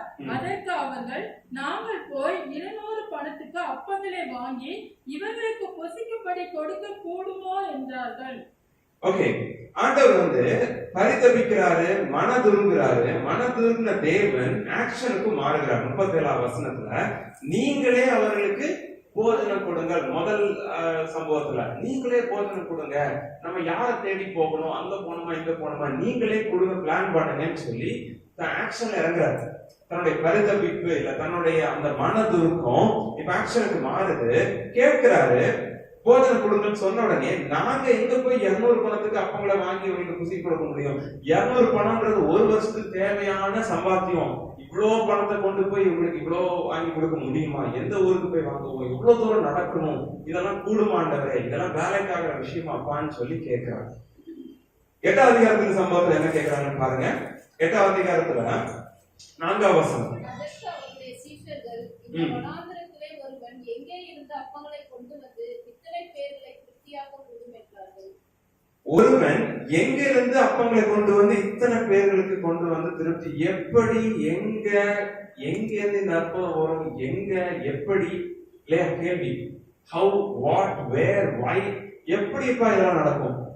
இவ்வளவு தேவையை வச்சுட்டு உட்கார்ந்து இருக்கிறேன், இவ்வளவு பெரிய தேவை எனக்கு இருக்கு, இவ்வளவு பெரிய மாற்றங்கள் எனக்குள்ள நடக்கணும், என் குடும்பத்தில் நடக்கணும்னு உட்கார்ந்து இருக்கிறேன். நீங்க என்னப்பா கேக்குறீங்க? என்கிட்ட என்ன இருக்குன்னு கேக்குறீங்களா? நீங்களே கொடுங்கன்னு சொல்றீங்களா? எங்களுக்கு என்னப்பா இருக்கு? இல்லையா? சீஷர்களுக்கு தப்பான கேள்வி. எங்க போய் வாங்குவோம் ஆண்டவரே? எந்த பணத்தை கொண்டு வாங்குவோம்? எதை சொல்லி போய் பேசுவேன்? எதை சொல்லி போய் கேட்பேன்? தவறான கேள்விகள். அநேக வேளையில நம்ம வருத்தத்துல உட்கார்ந்து இருக்கிறதுக்கு, சஞ்சலத்துல உட்கார்ந்து இருக்கிறது காரணம் என்ன தெரியுமா? தவறான கேள்விகள். சூழ்நிலையில பார்த்து தப்பா கேட்கிறது, கொஸ்டின்ஸ தப்பா கேட்கிறது, சரியான கேள்விகளை கேட்கறதுக்கு பதிலாக தவறான கேள்விகளை கேட்கிறது. ஆட்டோமேட்டிக்கா வருத்தமும் சஞ்சலமும் வந்துடும். என்ன செய்ய போறேன்? எப்படி நடக்க போகுது? யார்கிட்ட கேட்க போறேன்? இல்லையா? தப்பான கேள்விகள். ஆனா அந்த இடத்துல இயேசு கரெக்டான கேள்வி கேட்கிறாரு. என்ன கேட்கிறாரு? உங்களிடத்துல எத்தனை அப்பங்கள் உண்டு? அதே கேள்விதான் 8வது 2ஆம் வசனத்துல. உங்களிடத்துல எத்தனை அப்பங்கள் உண்டு?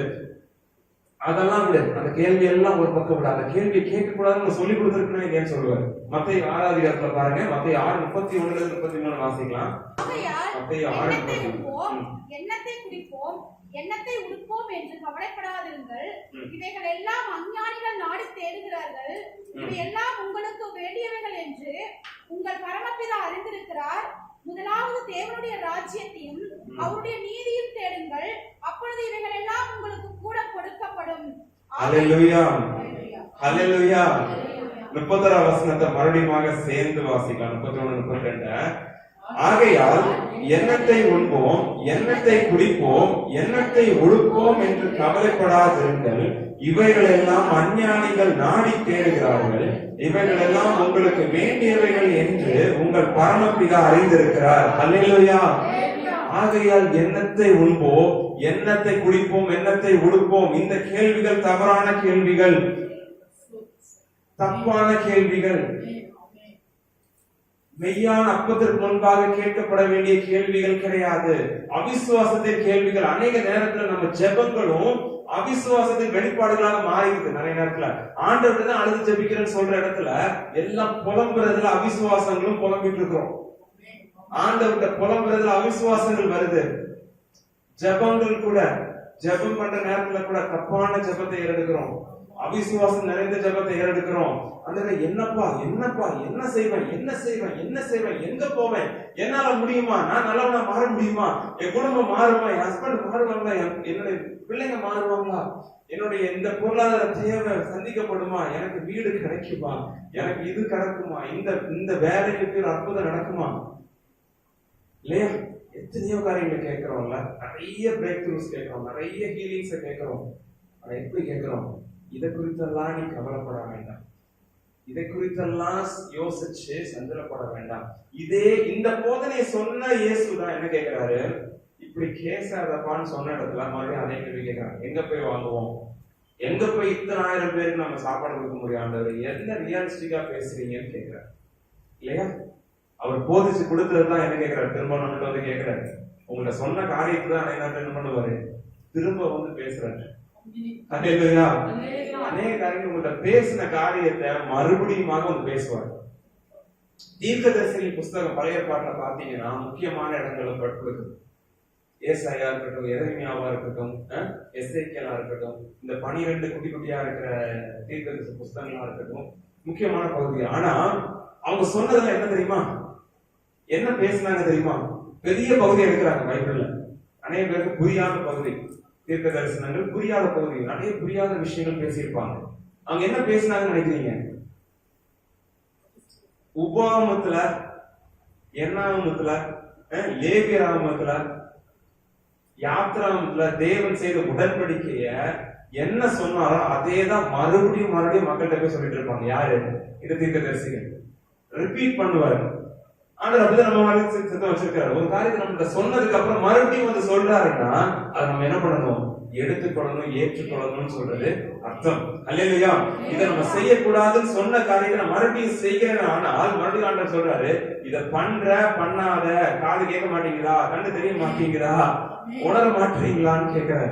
நம்மளை பார்த்து கேட்கிறாரு. அல்லேலூயா. சீஷர்களாக நம்மளை பார்த்து ஆண்டவர் அப்படிங்கிற காரியத்தை கேட்கிறாரு. தொடர்ந்து பாருங்க. இல்லாத இடத்துல இருந்து கேட்கும் போது அவங்க கரங்கள்ல என்ன இருக்குன்னு சொல்லி பாத்தீங்கன்னா, இந்த 2 சம்பவத்திலுமே, 2 அற்புதத்திலுமே 2 பேர் கையில் இருந்ததும் கொஞ்சம் தான் இருந்துச்சு. முதல் சம்பவத்துல எவ்வளவு இருந்துச்சு? உங்கள்ட்ட என்ன இருக்குன்னு கேட்டோடனே போய் தேட போனாங்க இல்லையா? அப்ப உங்கள்ட்ட எவ்வளவு அப்போ இருக்குப்பான்னு சொல்லி இயேசு கேட்கிறாரு. இவங்க போய் தேடுறாங்க. அப்ப எங்க ஆண்டவரே, அப்பவே இல்லாததான் புலம்பிட்டு இருக்கிறோம்னு சொல்லி கேட்ட இடத்துல போன இடத்துல அப்பம் கிடைக்குது. ஐயோ, இங்க ஒரு 5 அப்பம் இருக்கு, இந்த பையன் ஒரு 5 அப்பம் இருக்கு. இங்க திரும்பினா ஒரு 2 மீனும் வச்சிருக்கிறான். அப்பத்தை தேடி போன இடத்துல என்ன கிடைச்சது? மீனும் கிடைச்சது. ஆண்டவர் மீனை கேட்டாரா? கேட்கல. ஆனா போய் தேடினா அப்பமும் கிடைக்குது, மீனும் கிடைக்குது. இன்னொரு சம்பவத்துல 8வது அதிகாரத்துல அப்படிதான். என்ன போய் தேடுங்கன்னு சொன்ன நேரத்துல 7 அப்பம் கிடைக்குது. அதுக்கப்புறம் கொஞ்சம் மீனும் கிடைச்சது. மீன் அவருடைய பிளான்லயே கிடையாது.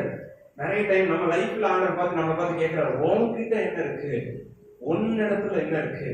ஆண்டவர், ஒண்ணுமே இல்லப்பா, எல்லாம் இழந்து நிக்கிறேன், ஒண்ணுமே புரியாம நிக்கிறேன், என்ன செய்யணும்னே தெரியாது, அடுத்த படி என்ன எடுக்கணும்னு தெரியாதுப்பா, இந்த சூழ்நிலை எனக்கு ரொம்பவே பெரிய பிரச்சனையா இருக்கு, இதெல்லாம் தாண்டிடுவாப்பா, இந்த பெரிய பிரச்சனை, இந்த பெரிய மதில் சுவர், இந்த பெரிய இந்த ஆழ்கடல், இந்த எரிக போட்ட அந்த கோலியாத்தப்பா, இதெல்லாம் பெருசா இருக்கு, இதெல்லாம் தாண்டிடுவாங்க சொல்றோமா?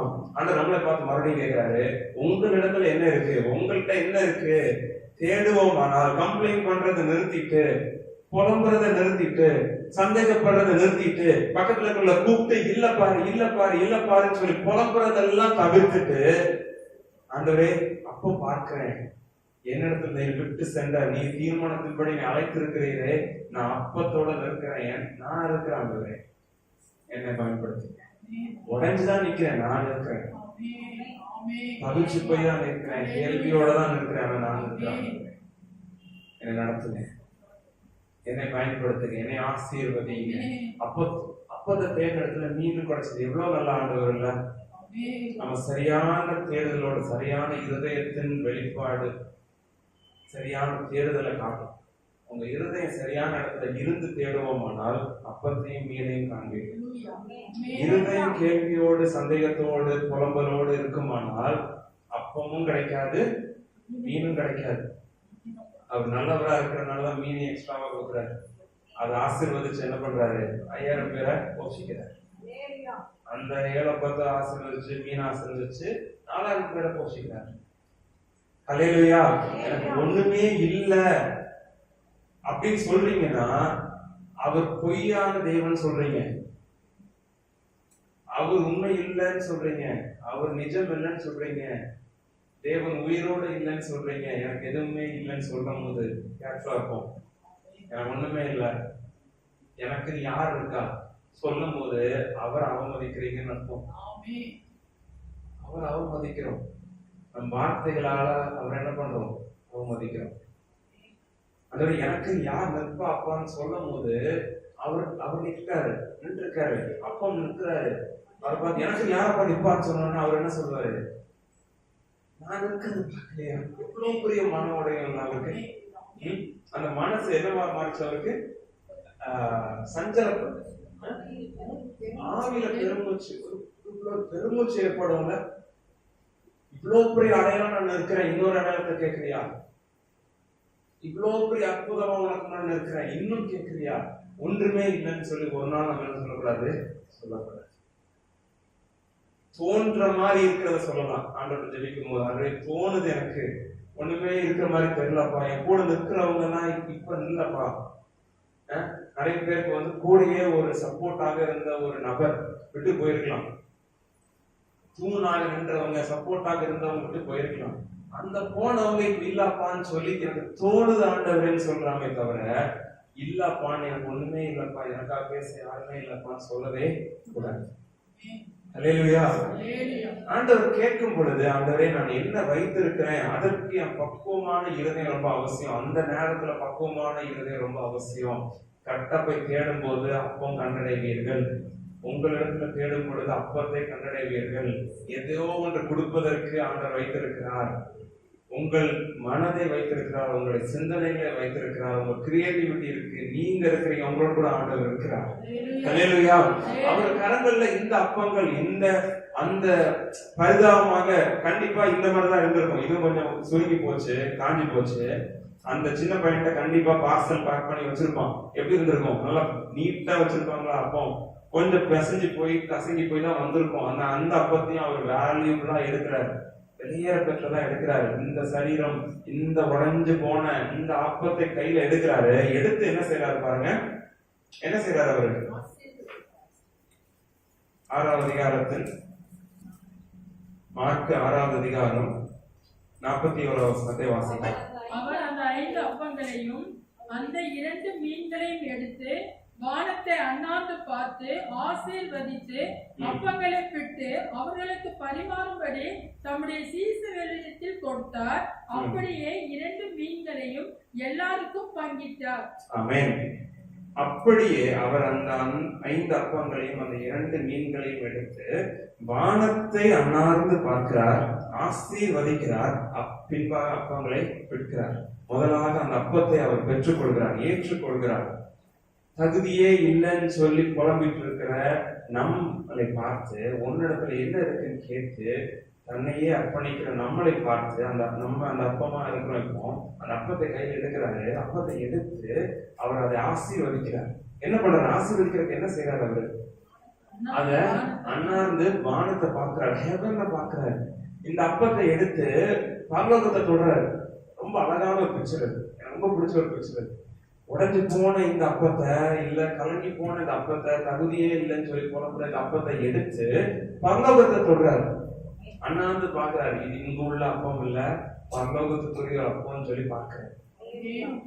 அல்லேலூயா. பரலோகத்தை தொடும் பொழுது என்ன நடக்கும்னு சொல்லி யோசித்து பாருங்களேன். இல்ல, பரலோகத்தை தொடுது, இந்த அப்பம் போய் தொட்ட உடனேயே ஆசீர்வதிக்கப்படுது. அதான் ஆசீர்வாதம். பரலோகத்தின் தொடுதல் ஆசீர்வாதமா மாறுது. அந்த இடத்துல அந்த அப்பம் திரும்ப அவர் கையில வந்து, இயேசு முழுமையும் தேவனா இருக்கிற அந்த கர்த்தர் அந்த அப்பத்தை என்ன செய்யறாரு? உடைக்கிறார். ஆசீர்வதிக்கப்பட்ட இந்த நபரை, இந்த மகனை, மகளை பிடிக்கிறார். பிடித்து சீஷர்களுக்கு கொடுக்கிறார். சீஷர் கையில பட்டு பட பட பட அது என்ன வந்துச்சு? பல மடங்காக பல்லுக்கு பெருக தொடங்குச்சு. 5000 பேர் கையில தொடங்குச்சு. 15,000 பேர் கையிலையும் அப்பமும் மீனும் கிடைக்க ஆண்டவர் செய்தார். அல்லேலூயா. அத்தகைய வாழ்க்கை, அத்தகைய ஒரு காரியத்தை நம் வாழ்க்கையில் நம்ம செய்ய வல்லவராக இருக்கிறார். அப்பத்தை, இருக்கிற அப்பத்தை கொண்டு கொடுங்க. இருக்கிற அப்பமாகி நீங்களா இருக்கட்டும், உங்களை கொடுங்க ஆண்டவர்கிட்ட போய். ஆண்டவரே, என்னை நான் படைக்கிறேன், என்னை நான் ஒப்பு கொடுக்கிறேன், என்னை இம்மட்டும் நடத்திருக்கிறீரேன், எனக்கு நீர் தான் அப்பமா இருக்கிறீரே. சீஷர்கள் இதுதான் பண்ணணும்னு சொல்லி எதிர்பார்த்திருக்கிறாரு. அவங்க அதை செய்யல. அதனாலதான் அவர் என்ன கேட்கிறாரு? உங்களுக்கு புரியலையா, கேட்கலையா, உணரலையான்னு சொல்லி ஒரு மனது அவருக்கு என்னது, ஒரு வருத்தத்தோட இருக்கிறார், முடிக்கிறார்.